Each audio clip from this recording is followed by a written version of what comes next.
l'Association sénégalaise d'aide et de soutien aux personnes âgées ASAPA, la Société de services aux personnes âgées MADI, le ministère de la Santé et de l'Action sociale et l'Institution de prévoyance retraite du Sénégal et Presse ont célébré la première édition de la Journée internationale des personnes âgées au CICES le 30 septembre et le 1er octobre 2018 sous le thème général « Les soins à domicile ». Il se trouve que sur le plan mondial, le 1er octobre est la journée internationale dédiée à la personne âgée.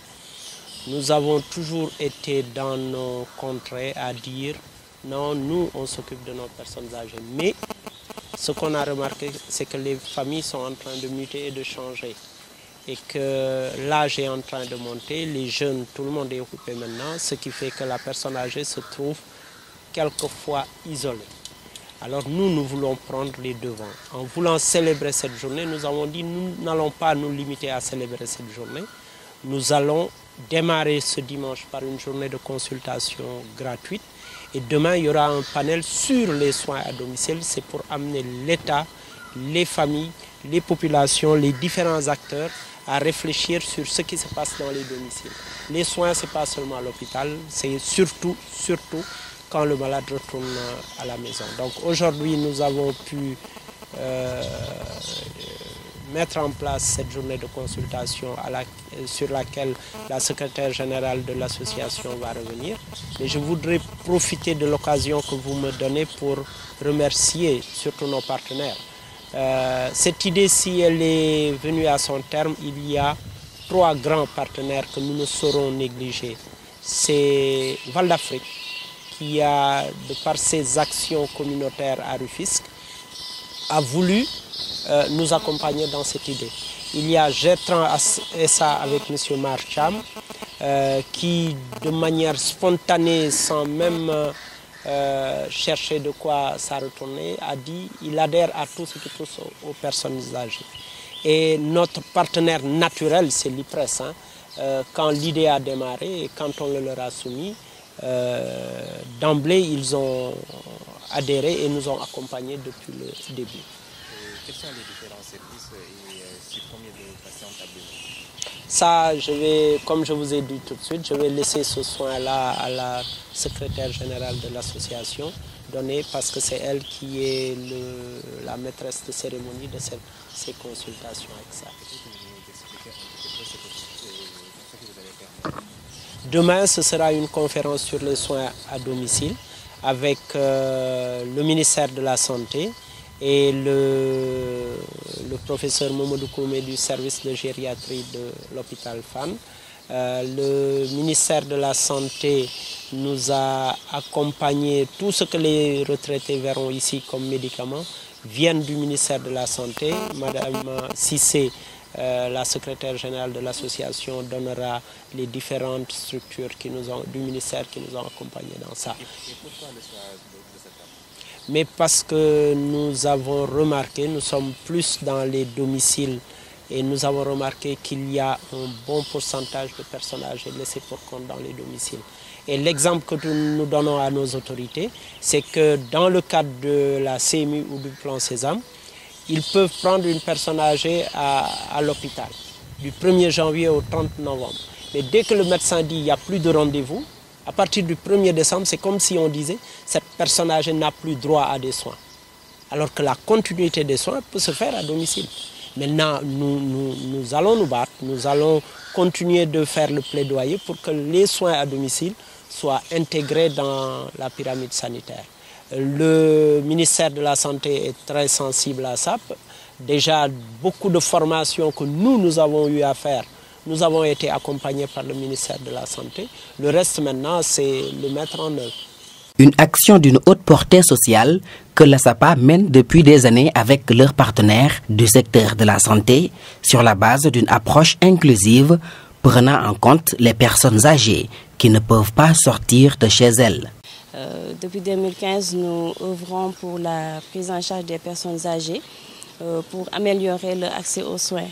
Et c'est dans cette lancée-là qu'on a voulu créer cette première édition de la Journée internationale des personnes âgées, célébrer ça ici au niveau de la au niveau du CCS pour permettre aux personnes âgées de profiter d'un maximum de plateaux médicaux pour améliorer leur prise en charge à domicile, leur prise en charge aussi au niveau de leur santé. Donc comme spécialistes, nous avons des dentistes, nous avons l'ophtalmologue, nous avons le cardiologue, nous avons aussi l'urologue et ce sont les principaux aussi spécialistes que nous rencontrons par rapport à leurs besoins, par rapport à leurs demandes. C'est pourquoi aujourd'hui nous avons voulu organiser ça et puis faire en sorte que ces spécialistes soient présents ici pour essayer de les mettre en rapport avec eux et d'améliorer leur prise en charge. Actuellement, nous avons reçu 150 patients. Et ils continuent d'arriver et nous sommes là jusqu'à l'après-midi. Et nous avons également prévu d'aller faire des visites à domicile parce qu'il y a toujours un nombre de personnes âgées qui pourraient pas se déplacer, donc qui sont grabataires. Donc nous avons prévu d'aller les rencontrer aussi, de leur faire profiter aussi de ce qui se passe ici parce qu'eux aussi, ils en font partie en fait. Oui, ceux qui ne peuvent pas se déplacer, en général, ils sont grabataires, ils ne peuvent plus se déplacer. Depuis des années, des mois, ils sont à domicile. Ils ne peuvent même pas aller peut-être à l'hôpital. Donc nous, dans notre politique et dans nos objectifs aussi, nous essayons d'organiser des visites à domicile fréquemment en fait. Fréquemment pour aller les rencontrer à domicile, pour des suivis à domicile en fait. Pour essayer de pallier le gap qu'il y a par rapport au fait qu'ils ne peuvent pas aller vers les hôpitaux. C'est pour ça que...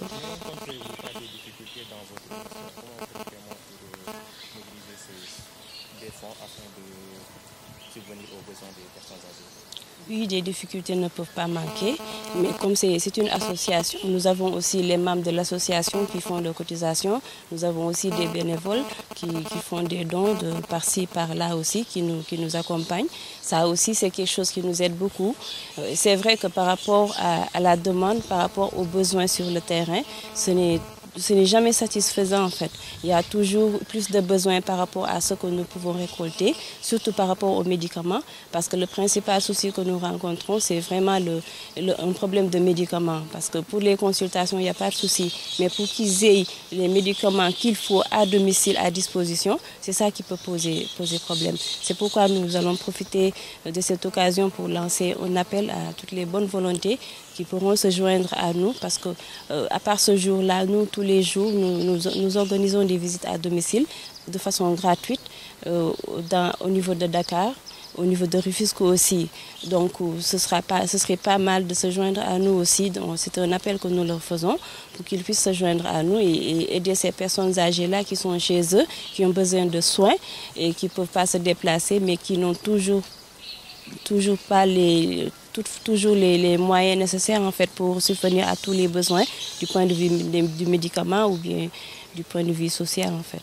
Dans le cadre de la célébration de la première édition de la Journée internationale des personnes âgées, la SAPA, en collaboration avec la tutelle et ses partenaires, a regroupé les praticiens, les sommités en gériatrie et les représentants des associations des personnes cibles pour un panel de haut niveau sur les soins à domicile. Une initiative saluée à sa juste valeur par la représentante du ministre de la Santé. Chaque année, à l'occasion de la Journée internationale des personnes âgées, il y a un thème qui est pris en compte pour vraiment faire un plaidoyer dans ce sens.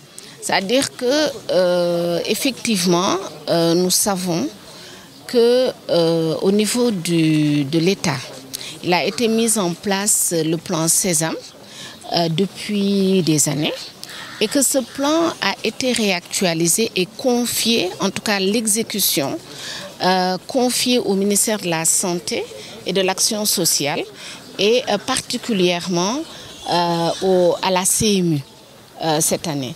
Mais en même temps, ce plan permet que les personnes âgées puissent être prises en charge dans les structures de santé. Mais le constat est que les personnes âgées, beaucoup d'entre elles ne peuvent pas toujours accéder, soit parce que leur état de santé ne le permet pas, soit pour une raison ou une autre. Mais on s'est rendu compte donc que c'est important que des soins à domicile puissent être développés. Aussi bien par donc l'État, mais aussi en relation avec les structures privées. Et aujourd'hui, effectivement, les structures privées le font déjà. Mais comme nous le savons, ça peut ne pas être à grande échelle. Il s'agit maintenant de réfléchir sur un plan d'action qui permette qu'on puisse vulgariser et élargir cette approche. C'est dans ce sens que nous avons donc voulu, ou en tout cas les personnes âgées et en relation avec l'État et le ministère de la Santé et de l'Action sociale, ont voulu mettre ce thème à l'ordre du jour cette année. Voilà un peu comment ça se passe. Donc c'est un début, une initiative, un plaidoyer que nous faisons pour vraiment élargir cette prise en charge de soins à domicile. Alors pour les soins déjà, parce que c'est dans le domaine où nous sommes, hein, donc c'est important de dire que, et je l'ai dit à l'entame de mes propos, c'est quand même une politique qui est menée par l'État. Il a été jugé bon, dès le moment où on a mis la CMU en place, de pouvoir intégrer le programme dans la CMU. Donc ça veut dire quoi? Ça veut dire que les personnes âgées peuvent aller dans les structures, être prises en charge et que le remboursement se fasse par la CMU. Parce que quelque part, même si on dit que les soins sont gratuits, derrière quand même, ils sont payés. Donc, et c'est à travers ce plan, à travers donc ces financements-là, que l'État prend en charge gratuitement les personnes âgées. Bon, effectivement, on peut avoir une lenteur dans la mise en œuvre, mais elle est quand même effective. C'est-à-dire qu'aujourd'hui, certaines personnes âgées, bon, du fait du changement peut-être de l'orientation qu'on a fait de cette prise en charge, ont des difficultés à y accéder, mais je crois que derrière quand même, les structures de prise en charge les orientent de plus en plus pour ce type de prise en charge. Voilà un peu ce que je voulais dire pour le plan Sésame. Maintenant, pour les pensions, je pense que ça a été annoncé par le chef de l'État lui-même. Et c'est quand même des décisions qui, quelque part, ont un coût aussi. Et nous nous disons juste que le temps de le mettre en place ou de l'augmenter, le ministère de l'économie et des finances a besoin quand même de bien étudier la question pour pouvoir le rendre effectif. Voilà un peu ce que je voulais répondre. Et nous savons aussi que ce ne sont pas des décisions ou alors des mises en œuvre qui sont faites par une seule structure. C'est une approche multisectorielle et ça demande quand même la consultation de tous les secteurs concernés. C'est dans ce sens que je dis que ça peut être lent à cause de cela. La présidente de l'ASAPA est revenue sur l'impérieuse nécessité de faire de l'accès aux soins une réalité pour les personnes âgées qu'il convient de prendre en charge à domicile. Les personnes âgées sont le centre, de nos activités. Voilà, donc nous avons voulu célébrer cette journée des personnes âgées pour pouvoir apporter notre contribution à l'amélioration de la prise en charge des personnes âgées. C'est pourquoi nous avons d'abord initié hier une journée de consultation médicale gratuite, ici sur site, mais également à domicile. Donc nous ne sommes pas seulement restés sur les consultations qui se sont organisées ici au niveau du CICES. Il y a eu deux équipes mobiles même qui se sont rendues au domicile des patients au niveau de Yoff et également au niveau de Rufisque. Tout ceci, c'était pour entrer dans le cadre de l'accès aux soins, pour améliorer la prise en charge des personnes âgées. Alors cette journée d'hier s'est suivie par la journée d'aujourd'hui, qui se veut être une journée de partage et de réflexion sur la prise en charge des personnes âgées. Parce que comme l'a dit la directrice de l'action sociale, nous avons choisi comme thème pour cette manifestation-là les soins à domicile. Parce que notre credo, nous, c'est l'accès aux soins et le maintien à domicile des personnes âgées. C'est très important parce que toutes les personnes âgées n'ont pas la possibilité de se rendre au niveau des structures sanitaires. Donc c'est l'occasion d'organiser un cadre de réflexion sur la prise en charge à domicile des personnes âgées. Et cela implique autant la formation d'agents qui vont aller trouver les personnes âgées au niveau de leur domicile. Cela implique également une mise en place de moyens logistiques et financiers pour pouvoir accompagner tout cela. Donc nous avons initié, nous-mêmes à notre niveau, une formation de ce que nous appelons les assistants de soins en gérontologie.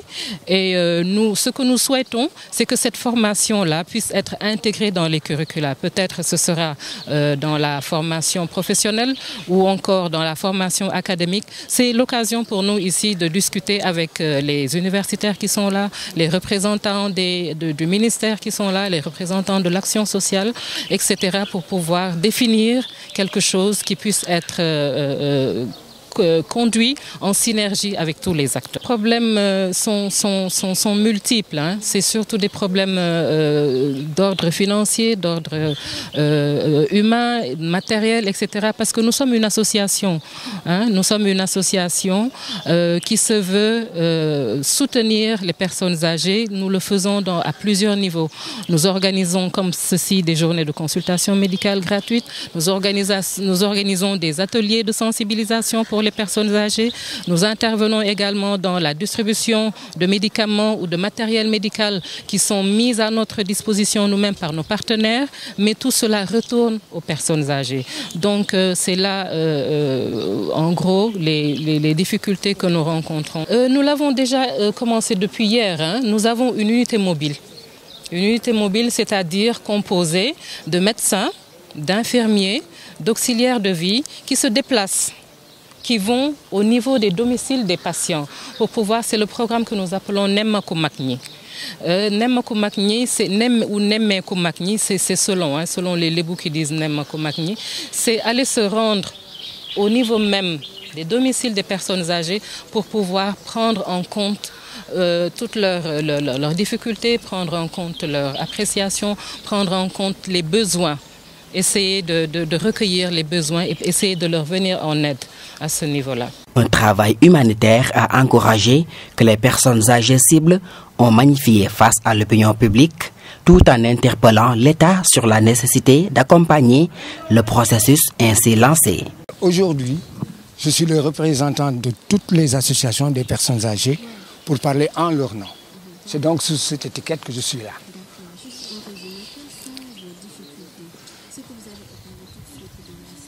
Oui, en fait, les difficultés, il faudra bien que nous saluions au passage toutes ces bonnes volontés qui veulent appuyer les personnes âgées, les soutenir, etc. Mais les difficultés, elles sont nombreuses, il faut le reconnaître. Cela ne veut pas dire qu'il n'y a pas eu des pas qui ont été faits dans le sens de régler le problème des personnes âgées. Il y a des personnes âgées qui sont à la retraite, et ça constitue presque moins de 25% de la population des personnes âgées de 60 ans et plus. Et les personnes âgées sans pension, qui sont les pasteurs, paysans et pêcheurs, et qui sont des groupes aussi vulnérables. Alors donc, sur ce plan-là, ce que l'on peut dire de manière générale, c'est d'apprécier l'action du ministère de la Santé et de l'Action sociale. On travaille depuis avec ce ministère-là.